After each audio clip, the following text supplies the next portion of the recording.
अल्पवयीन मुलीवर सामूहिक बलात्कार करून तिची निर्घृण हत्या केल्याची घटना जिल्ह्यातल्या गोंदरी या गावात घडली आहे। आरोपींच्या अटकेसाठी नातेवाईक आणि सामाजिक कार्यकर्त्यांनी मुलीवर अंत्यसंस्कार न करण्याचा आक्रमक पवित्रा घेतल्यामुळे मुलीचा मृतदेह लातूरच्या सरकारी रुग्णालयात ठेवण्यात आलाय।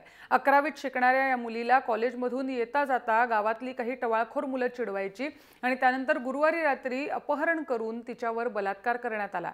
त्यानंतर तिला विहिरीत फेकून देण्यात आल्याचा आरोप तिच्या नातेवाईकांनी केलाय। आज तिच्यावर लातूरच्या शासकीय रुग्णालयात शवविच्छेदन करण्यात आलं। मात्र तक्रार देऊनही पोलीस FIR नोंदवून घ्यायला टाळाटाळ करत असल्याचं नातेवाईकांचं म्हणणं आहे आणि त्यामुळे त्यांनी तिच्या प्रेतावर अंत्यसंस्कार करायला नकार दिलाय। पद्धतीने एखाद्या दलित कुटुंबातल्या मुलीची हत्या करण्यात आली होती, बलात्कार करून तिचं प्रेत घेऊन पुन्हा आम्ही औसा पोलीस स्टेशनला आलो।